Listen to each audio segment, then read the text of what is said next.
విద్యార్థుల పక్షాన్ని నిలిచినావు, we appreciate. మరి అదేవిధంగా తెలంగాణలో కూడా నిలవాలి కదా. నువ్వు వచ్చి ముఖ్యమంత్రి ఇంటి ముందు ధర్నా చేస్తావా? మరి రేవంత్ రెడ్డికి చెప్పి ఎట్లా చేస్తావు నువ్వు? ఆ జీవో 97 రద్దు చేయి, పాలిటెక్నిక్ విద్యార్థుల మీద అట్లా అమానుషంగా వ్యవహరించద్దు, అట్లా అమానుషంగా వ్యవహరించినటువంటి పోలీసు అధికారుల మీద చర్య తీసుకోవాలని చెప్పాల్సిన నైతిక బాధ్యత కూడా రాహుల్ గాంధీ గారికి ఉంటుంది కదా. రాహుల్ గాంధీకి ఢిల్లీకో న్యాయం, తెలంగాణకో న్యాయం ఉండదు కదా. బీజేపీ గవర్నమెంట్ ఉంటే ఒక పద్ధతి, కాంగ్రెస్ గవర్నమెంట్ ఒక పద్ధతి ఉండకూడదు కదా. ఢిల్లీలో పిల్లలకు అన్యాయం జరిగినా అన్యాయమే, హైదరాబాద్ లో తెలంగాణలో పిల్లలకు అన్యాయం జరిగినా అన్యాయమే. ఎక్కడైనా ఒకే పద్ధతి విధానం అనేది ఉండాలి.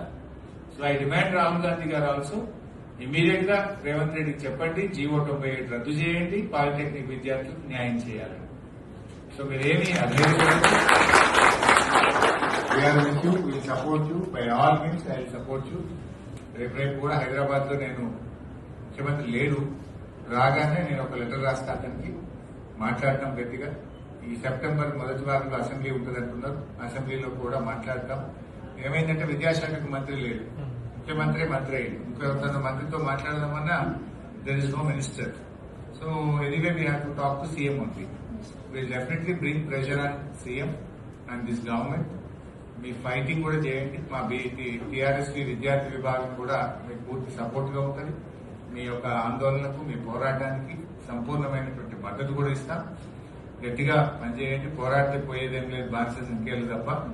ఫైట్ చేయాల్సిందే. We are all with you, go head. And GO 97 రద్దయ్యేదాకా కూడా మేము మీ వెన్నంటి ఉంటాం. Wish you good luck, all the best.